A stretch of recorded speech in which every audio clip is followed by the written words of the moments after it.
Welcome to CavsHQ, presented by Sherwin-Williams. Thank you for joining us on Bally Sports Ohio and the Cavaliers Radio Network. Now, here are your hosts, John Michael and Rafa Hernandez-Brito. 29 puntos para Jensen, el triple en camino.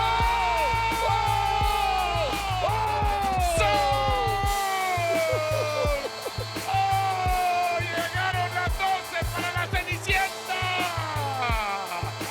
Jensen con el triple en la chicharra le dice buenas noches a UCLA. Oh, what a call. What a Final Four. Welcome back. What an honor, my friend.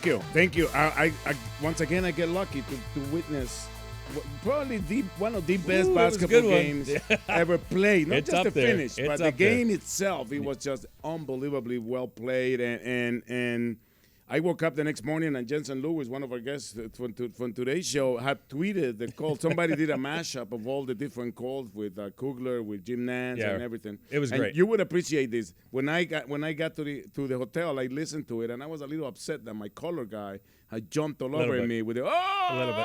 Yeah, a little bit. But then I hear everybody else's, and everybody else's analysts jumped all over. Your guy was a saint compared to the Russian guy. Your analyst did it perfectly. Welcome back. It was wonderful. Thank you. Great stuff. Speaking of which, we have a jam-packed show. In the first half, Jensen Lewis, Al Pawlowski, they're going to join us from Bally Sports Studios. Ooh. So we're going to be side by side, our studio, their studio.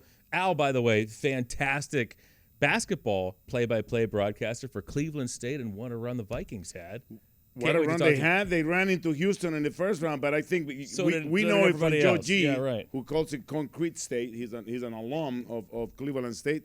What a rebuild that they have done with that program. Wonderful. And I can't wait to talk to Al about it. I can't wait to talk to those two about Tribe Baseball as well. That's going to be in the first half. Joseph Gabriel of Cavs.com. We're talking Cavs in the second half of the show. It's all straight ahead right here on CavsHQ.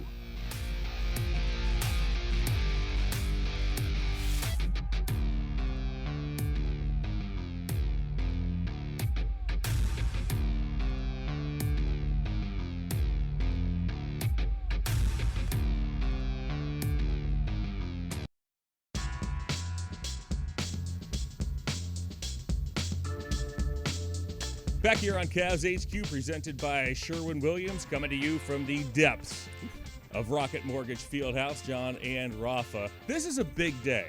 It's a learning experience. This is a big day for CavsHQ. Not only that, but also we get to learn. My grandmother used to say, when you want to learn something, learn from the best. From the best. So it's time to go to school. It's time to introduce the best. Yes. We're going to go from studio to studio. This is groundbreaking stuff. From Studio A in the basement to the top floor.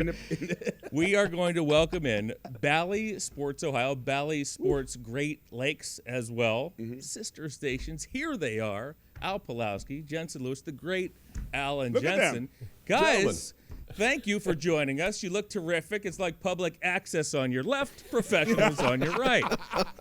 It is great to be here, fellas. We can't wait to get going. Thanks so much for the invite, man. It's great to be here with you guys. You got it. And, so much to talk about. We talk about basketball. We talk about baseball. Let's talk first college hoops. I mean, Al, we were pumping your tires on the other side of the break. You've done such a phenomenal job for years doing Cleveland State basketball. And how about the season the Vikings had this year? Oh, it was fantastic, John. Yeah, thanks for that. Really appreciated it. And the thing with Cleveland State was this year, I think it was maybe a little bit of a surprise, especially to people outside of Cleveland State University. Yeah. You felt good about Dennis Gates. You felt good about the kids that he has and the kids he was bringing in. But it really took off this year. You had buy-in. They won a lot of close games. The last 5 years, guys, they lost 20 or more games the last 5 seasons until this year. It seemed they were in a lot of close games but lost them. This year, a lot of wins, which was nice. Yeah, John, Rafa, I think the one thing, and I'm now a proud season ticket holder for CSU. I know that Al greased the wheels a little bit to get there, but you know what Coach Gates reminded me a lot of Tim Corbin, my head coach at Vanderbilt in baseball, and just the mentality and being able to really fight to the end. And that, to me, I'll pay to go watch kids play for 40 straight minutes. It doesn't matter the score, but to see that energy and to see the buy-in, I think a lot of people can be very, very happy to watch this team come next year. Jensen, we're among college basketball broadcasting royalty. Yeah. 2 of the 4 here called NCAA tournament basketball this season. I have to ask you guys, I mean, we've heard some of the calls. What a special run, and Al, it had to be special for you. Everything considered that you just mentioned, to be able to be there and call that first-round game. Yeah, it certainly was. First to call Cleveland State's first tournament game since 2009, and then to do it in Indiana this year. And Rafa knows too. The only thing is, for these NCAA tournament games, they treat visiting local radio like, you really don't need to see the game. We're going to put you up in the corner here. Good luck with your view. So we kind of commiserated on that one. There's only 2 events that I prepare with binoculars: when I do football and when I do college basketball. Especially the Final Four, they played at a football stadium, and it's just far. It is really far, but it's still one of the best events to cover. Yes. The emotion, the heartbreak. You have to include it as well because it's part of the game. But I don't think there's a better month of sports with that like the March Madness that obviously ends in April. But I enjoy it quite a bit. It's a great time for sports, and part of that for us guys, we talk about it all the time, is seeing you back, on television, but opening day, seeing you guys in the outfield, freezing usually. I actually get cold in my living room. I need a blanket. I'm like, can somebody bring me a blanket? These guys look like they're freezing out here. But hey, opening day, something special. I think a little extra this season, Jensen, right, with fans being around you. Not all the fans, but I think enough, right, to make it feel like we're getting back to where we need to be. Even if you had 1,000 people in there, right? I think it would feel like 10,000. I know Al and I we felt so fortunate, obviously, to be back in the ballpark, let alone be back for the home opener. It is a national holiday, it feels like, but it is such a local holiday here, and something that both Al and I, growing up here as Cleveland kids, it was always a date that you circled on the calendar, regardless of what the team was going to look like on paper. It was, we're going to go back to the ballpark. We're going to see the sights. We're going to be able to watch our guys and just be around friends and family again. And even with people having to wear masks and socially distance in the stands, it was so great to see people come by the set. And people were just so happy to have normalcy of, we get to go to the ballpark again. We get to watch action. And we were thrilled to be. We were in our Eskimo suits. We were ready for everything. Home opener, it was 70 degrees when we sat down. And after the first break, it was 47. So we had 3 seasons in one pregame show. It was unbelievable. Speaking of home openers, you mentioned the mask. You mentioned the social distancing. You mentioned the fewer fans in the stands. But a left-handed starters for the Indians? Come on, is this really that big, that different of a season? He told me that stat. I said, there's no way that's the right stat. I'm like, you're totally mixed up. There's no chance that happened. Fill us in, guys.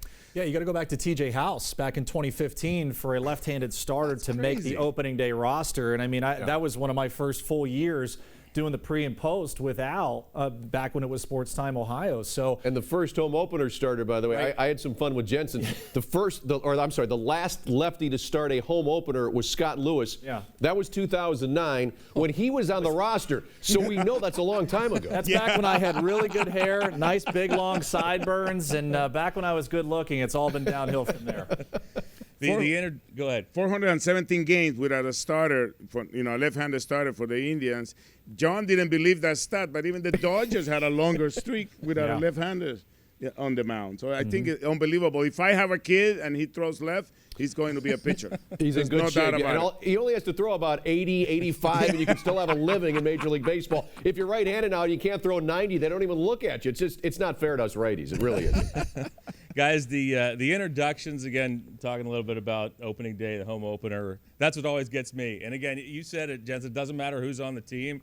There's just something special about it. Al, your sense coming in this season, a different look to this Indians team, but I think there's a lot still to be excited about on this club. Yeah, John, I think you summed it up pretty well. It's a little bit different look. You're going to have a lot more young players than you've had in the recent past. A lot of them have some great potential, though. They just haven't achieved it yet, of course, but they're there. I think more so even in the lineup, you've got guys with some high ceilings. Pitching-wise, even though they're young, they're still pretty good. I mean, Shane Bieber is still young, and he's the reigning American League Cy Young Award winner. You've got Zach Plesac and Aaron Savali. They're still young, still can improve, but they've somewhat established themselves as well. I think the bullpen is going to be special with some of these power arms in the back like Clase and Karinchak. So again, it's going to rely on pitching. I think it's going to come down to how consistent can the lineup be. If they can deliver some hits, that's going to be a good thing, and that'll put the team over 500. If they don't hit the ball well, that's going to be the big difference. Yeah, guys, and I'll just add on to that 13 of the 26 guys on the opening day roster are 25 or younger, and it was a point that we made with Rick Manning that for so long, for so many years, you've had these guys really blocked from being able to get consistent playing time because you've had Ramirez, Lindor, Jason Kipnis, Yan Gomes, as far as position player goes, Carlos Santana. So you're going to have some of those growing pains, and much in the same way where you guys have watched, for instance, the backcourt, how Sexton has really started to mature and become a leader. Darius Garland starting to put some things together. Okoro coming in, trying to find his footing and see where he makes the most impact. I think there's a lot of symmetry between your club and ours that the youth, it's promising. We're looking forward to it. You're going to have to kind of be a parent, though, and be patient and let them go through their growing pains, and then the results will definitely come. So the Indians finally got a left-handed starter, and they also have fire coming out from the bullpen. Is it true that the last guy to throw over 100 miles an hour was Jensen Lewis coming off the bullpen? Yeah. I was in my car. Yeah. So Clase, I remember watching him throw his bullpen, last year before COVID hit. When we were out there in February. And, when Kerry Wood was signed for us, it was a different sound, when he would throw 98 and you just hear the glove pop a different way. You could hear it from the PFP fields, and we're like, oh, that's Woody. Now we know who's throwing.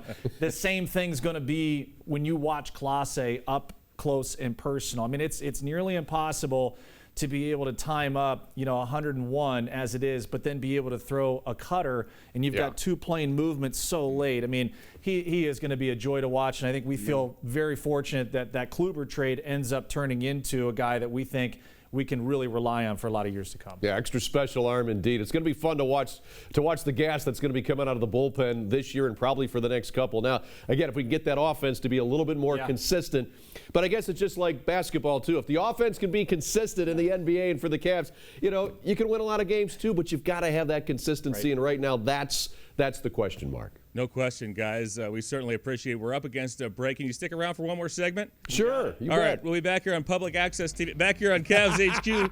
Right after this, we'll invite the professionals, Al and Jensen, back for one more segment.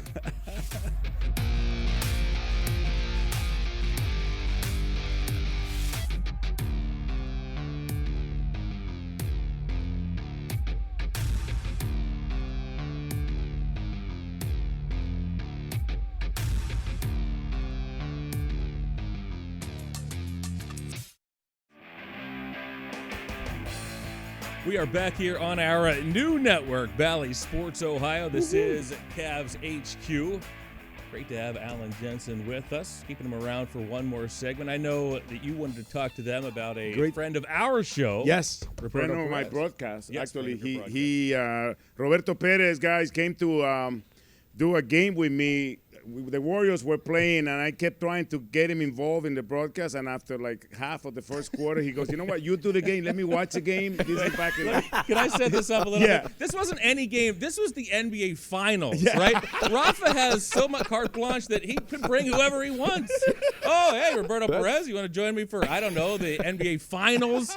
So Perez was the analyst. Yes. And then about halfway through, he said, "You know what? Halfway through the first quarter, he goes, dude, stop talking to me. I want to watch Can I watch the game?"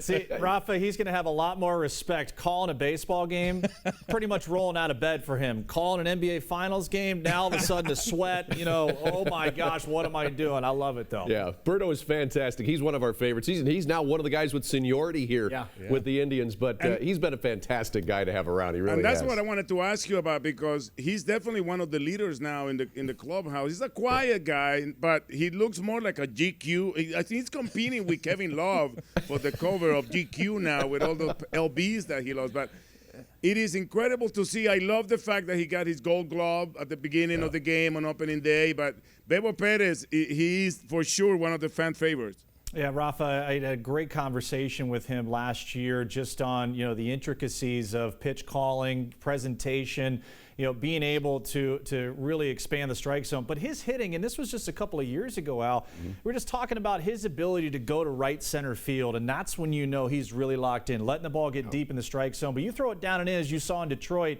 in the 9th inning there on opening day, he's going to absolutely punish the baseball. And you mentioned a weight loss. You talk about guys being able to be a bit more mobile.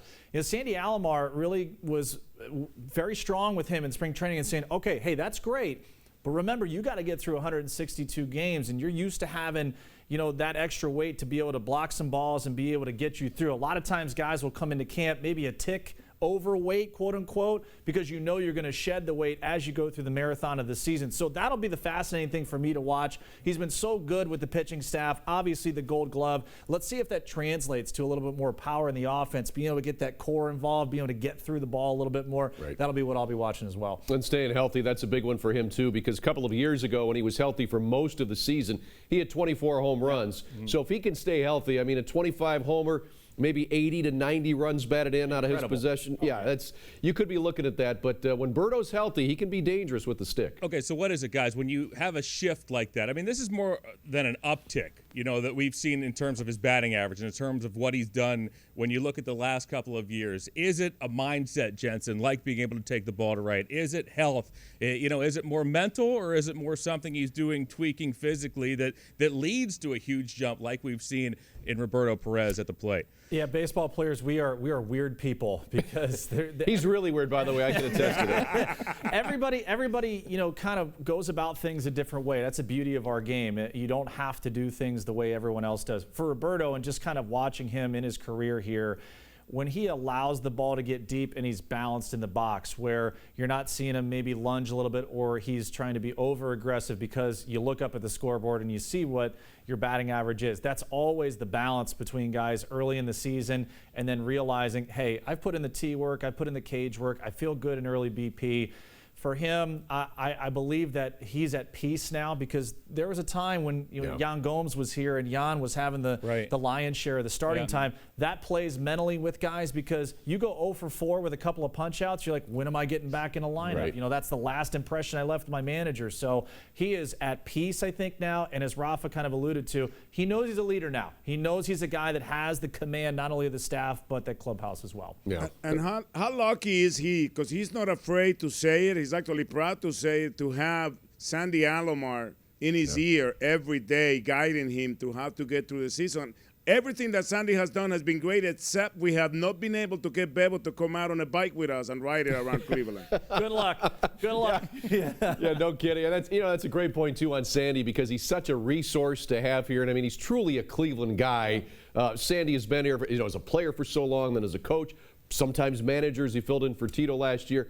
But he was so good at catcher. Sandy really was too. And again, injuries at the end of the day were what really slowed him down catching-wise.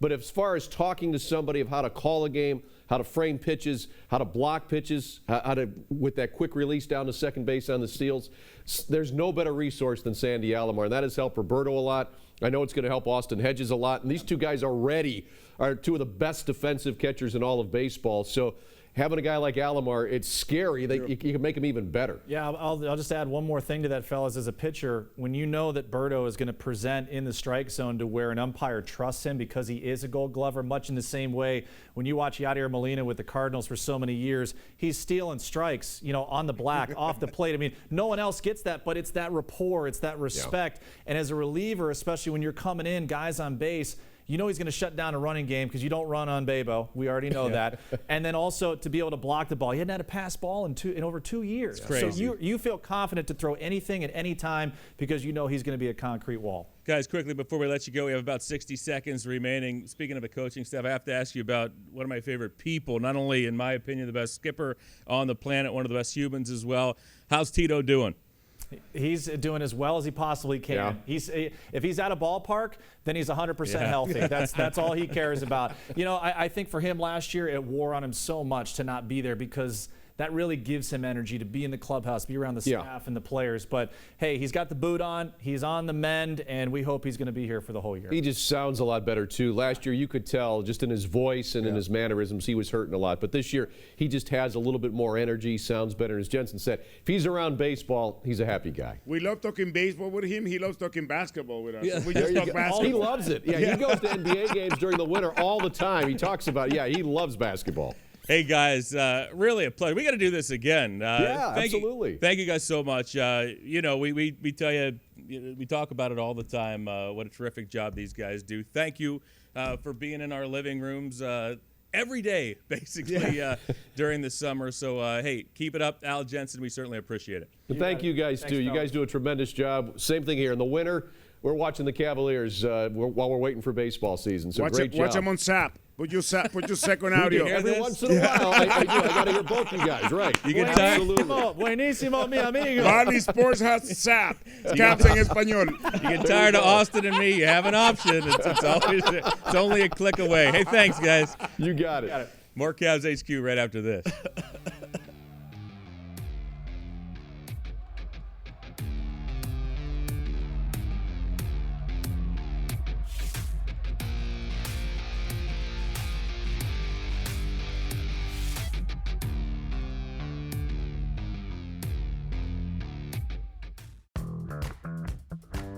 Cavs HQ is brought to you by Sherwin-Williams, the official paint and coatings partner of the Cleveland Cavaliers. And by Huntington. If you need guidance on your money right now, talk to Huntington.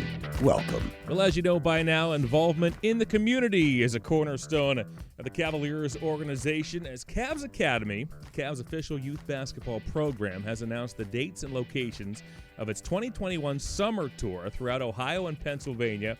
It's for boys and girls ages 3 to 16. Now, the Cavs Academy 2021 summer tour features 1, 2, and 3-day camps, weekly small group training sessions, and Cavalitos clinics for even the smallest of Cavs fans. Registration for all Cavs Academy events is now open at cavsyouth.com/summer tour.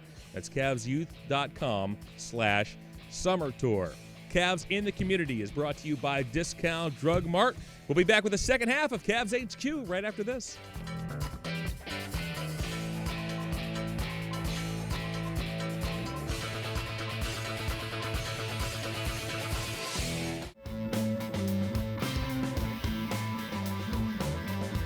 The disco version. They broke out the mirror ball for our guests. Apparently. Half number 2 of Cavs HQ. Not sure what that has to do with the show, but back we are. Ready to talk a little Cavaliers. Had Al Pawlowski and Jensen Lewis in the first half, talking a little NCAA basketball, talking a little Indians baseball, Cavs, hoops, straight ahead. Cavs.com, Joe Gabriel going to join us. Friend of the show. Founder of Cavs.com. Cavs.com and Wine and Gold Radio Podcast and inventor of the internet. No, it wasn't Al Gore. It was Joe Gabriel. Well, every time he comes on the show, he has something new. That's part of what he does. Let's invite him in. We don't know what it is each and every week. We just react, and sometimes it works, and other times it doesn't. And here he is. And he already started with the mirror ball. and we got it going with a disco ball in this segment. Joe Gabriel, good to see you. Yeah, hey, guys. Yay. Coming to us from the Alamo as the Cavs just completed a nice trip to San Antonio. Darius Garland, how about Darius? 37 points. Joe Gabriel on fire from the opening tip. Yeah, he came out all business last night. That was so good to see because, again, the team responds to its point guard, and he just came out ready to go. I think he scored his first Cavs' first 9 points.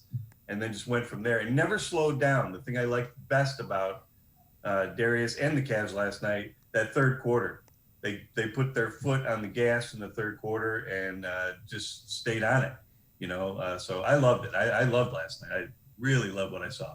There on the television side here on Bally Sports Ohio, you see the numbers from Garland. He wasn't hunting shots either, Rafa. You know, he was scoring his points, but he was getting his teammates involved, and everything was happening organically. It's not like he was looking to continue to up his career high once he hit it early in the second And what half. I like about reading on the post game and looking at the box score, Joe, is in the morning shoot around when he met with the media, he talked about making sure that they got off to a good start and making sure that they came out of the locker room in the second half, which has been something that the Cavs have been dealing with throughout the season.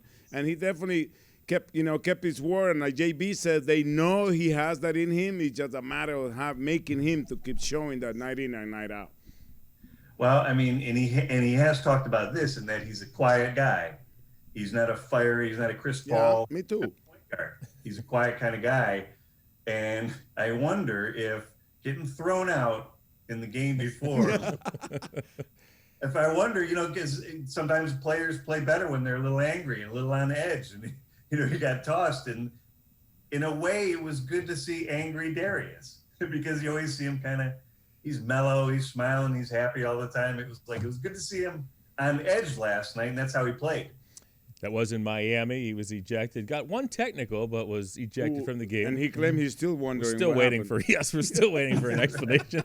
That has not yet been given. All right, Joseph, what do you have this week? We are. He has his. I like those glasses. See that? His ladies' glasses are ready to go. All right, let's go. That's not true. In honor of Bally's, I figured we'd do like a little grab bag, a little bit of everything. Ooh. All right. So let's just start with the traditional over-under. All right. The number's 4.5.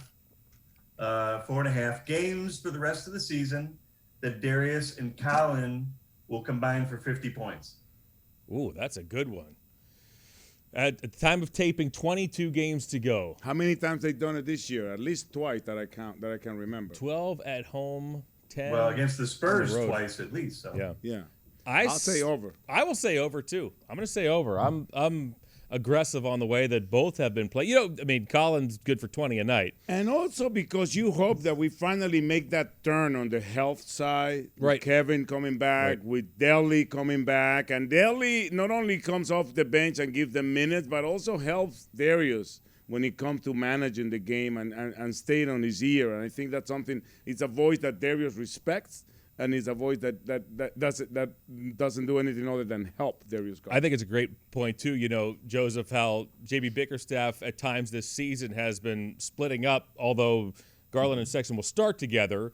One or the other will come out early, and they'll mix and match in that way. With Dellavedova back on the floor, Colin's getting 2 or 3 easy buckets a game. Layup easy buckets a game. Yes. That's been a very healthy combination. And then you mentioned Kevin Love. That opens everything up. Defenses have to respond to the threat of Love either on the perimeter or down on the block, and it has reaped benefits for the Cavalier offense over the few games that we've seen it so far this season. But I think not just the return of Love, but the return of Dellavedova is going to help in that department. And then you hope well. Jared and Nance Jr. come back as well. So I'll take the over on that one. Me too. To the bank. Yeah. We have over. Yeah, I would too.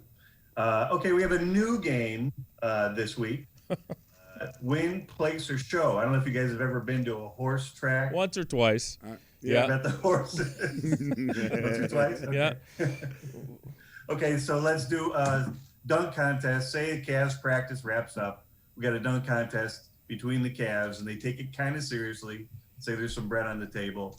Okoro, Broderick Thomas, Larry Nance Jr., Lamar Stevens, or Colin Sexton, win, place, show. So we have to name who comes in first, second, and third? Yeah, win, place, or show. All right, well, I'll start with win. I got Nance. Nance Jr. I was going to say. Now you have the hard part. I was going to say it would be disrespectful right. not to put 22 up there in the win column because, he is. Nance is a lock. You got to take it from him in order to be put in that win column. So we'll go with Nance His Jr. odds are 1-1, 3-2 tops. Nance is an odds-on favorite there. I got to tell you, for the place, I'm going with Lamar Stevens. I love his athleticism. I love his energy, and I would like to see him in a scenario where he can actually get creative. His book is Lamar's Climbing, and the book he's going to write with me is Lamar's Still Climbing. So I'm going with Lamar for the place. I'll put Okoro in the top 3, but I'd like to see more of Broderick Thomas. We haven't this season. We haven't been to practice. We've talked about this a number of times. Nobody, Nobody, media, broadcasters don't get to go to practices, so we only see little stretches of Broderick Thomas, and he is one athletic, long-armed individual. I'd like to see a little bit more, but I'll put Okoro up in the top 3 win, place, and show.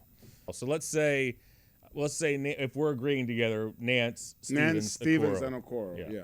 Because we have not been able. Huh? You don't need to agree, by the way. I know. I think we do. But we have not been.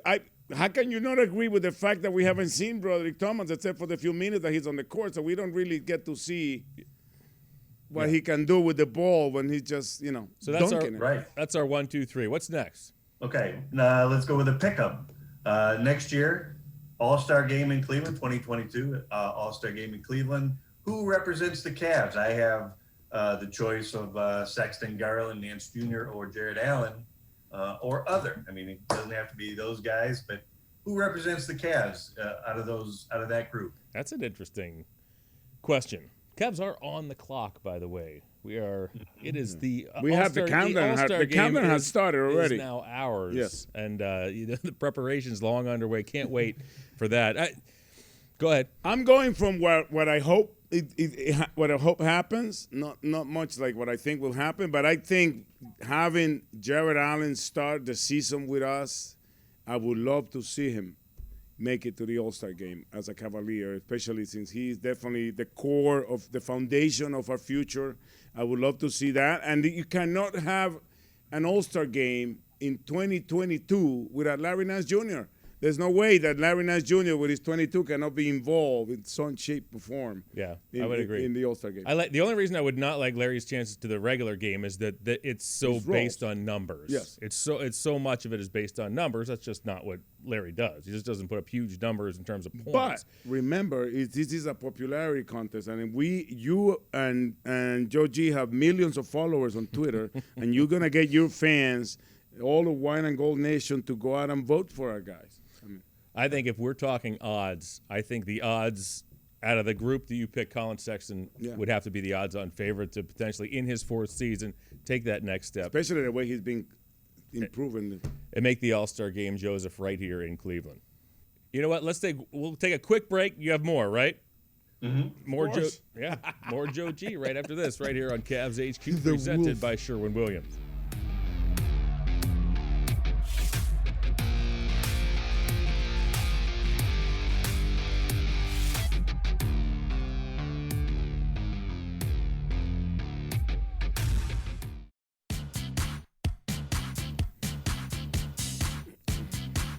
CavsHQ rolls on. So we talk a little more Cavaliers. Can I change my answer? To what? Which question? I think it would be great if next year also again we have Sexton, Love, and Larry Nance, 2022. There you go. Sounds good. Name to the All-Star game. That's what you're saying. Yeah. Sexton, Love, and Nance Jr. Yeah, all right. 2022. Whatever you say, Rob. Whatever you say. Let's welcome back in Joe Gabriel of Cavs.com. Rafa's changing his answers here, Joe. Well, you were away. Let's just continue. Again, for those who are a little bit new to the show, Joe brings something every week. Keep on rolling, Joe. What do we got?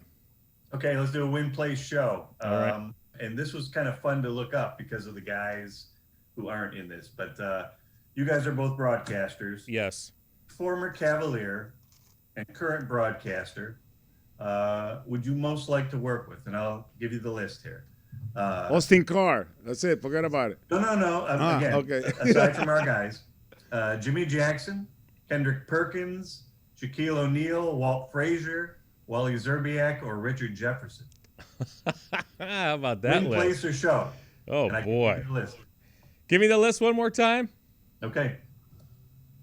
List is Jimmy Jackson, Kendrick Perkins, Shaquille O'Neal, and I'm going to throw Steve Kerr on this list too. All right. Walt Frazier, Wally Zerbiak, Richard Jefferson. I'll start. Big Perk.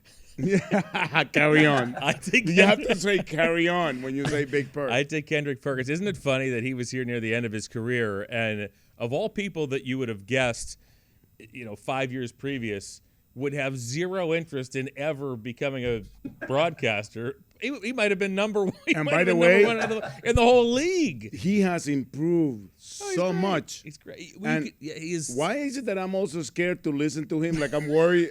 Like if I was actually boxing him out or something. I'm a little yes. But when you ask that question, you'll work with him. You're still in arm's reach. Yeah. Does that mean we can work on the other side of the glass? Or I worked with Jim Jackson, and he's a really cool dude. So I won't include him on the list. But I think from what I saw during this last tournament from Wally Szczerbiak, I really like his work. So I would like to work with him, and because he's from Miami of Ohio.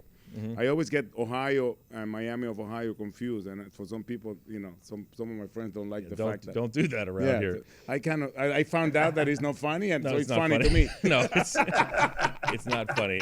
For somebody who's accustomed to getting outdressed by Austin on a regular basis, I guess that puts Clyde Frazier on my list.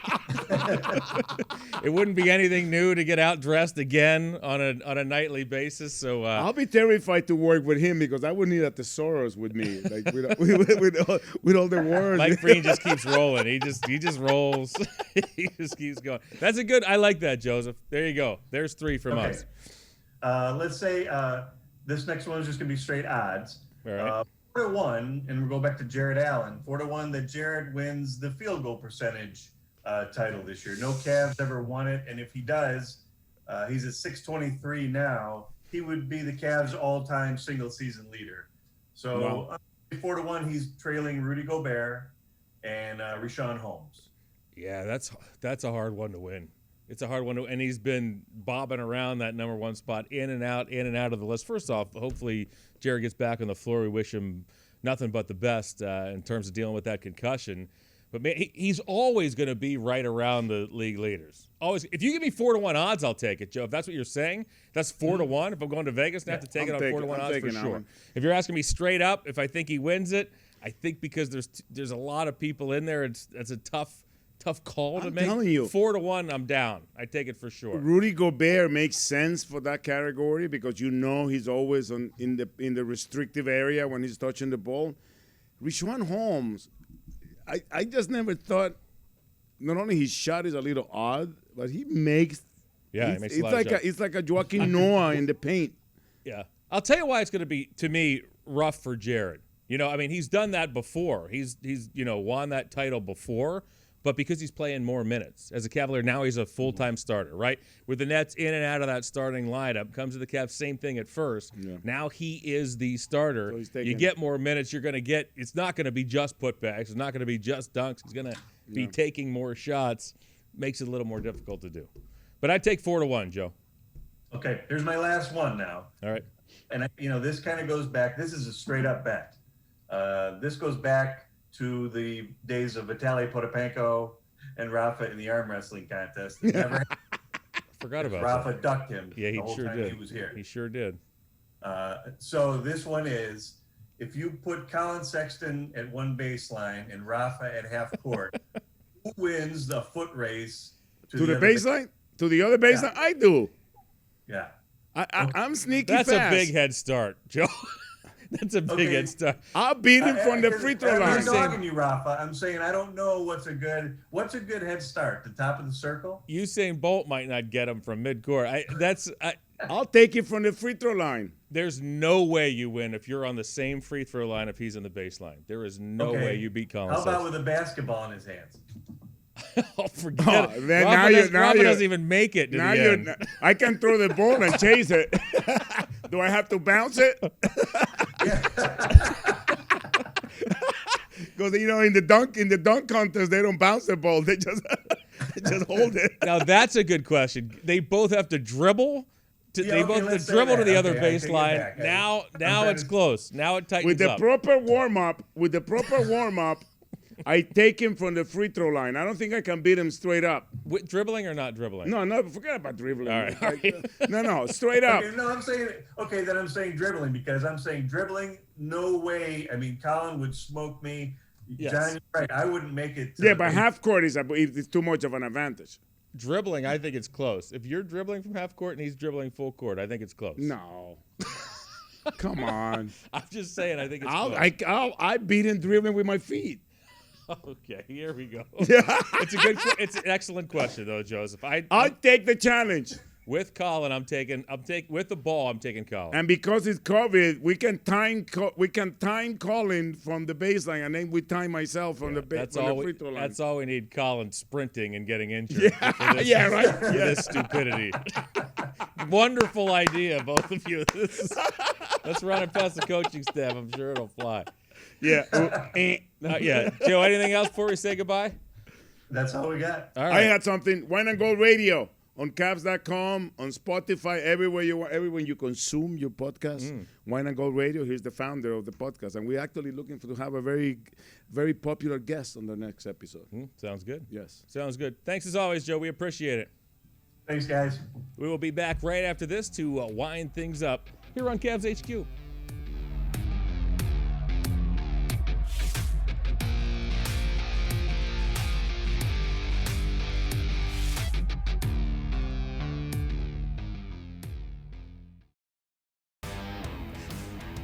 Back on CavsHQ, presented by Sherwin-Williams. Bally Sports Ohio on the television side. Simulcast on the Cavaliers Radio Network. April is packed. May is packed. It is a sprint to the finish line for the Cavaliers. It's a wild schedule if you look at it. We had 3 one-game homestands. Two-game homestands. Is it a homestand when it's one game? I don't know. I've never thought about that before. it is. They went to the West Coast. They came home for 1. They go back out. They come home for 2, and then they go back. They go away for 1. They come back to face the Warriors. But the interesting part is that we finish April with 2 home games. But that's the beginning of 8 of 9 at home when we go into May. So it's just a matter of making it through this marathon, which is the month of April. There you see it on the TV side. 6 of the 9 games in May are inside the friendly confines of Rocket Mortgage Fieldhouse. We still haven't seen the Wizards. We still haven't seen the Mavericks. So a couple of new teams coming up the rest of the way. Superstars. What's fun about the new format, everybody's still in it, man. Well, that's what it is. That's why you got to make it through this and enjoy that home cooking in the month of May. Who knows? Yeah, we're still at a stone throw. It has been fun thus far. It will be fun the rest of the way, and it's always fun right here on Cavs HQ. For Rafa, I'm John. So long, everyone. Adios.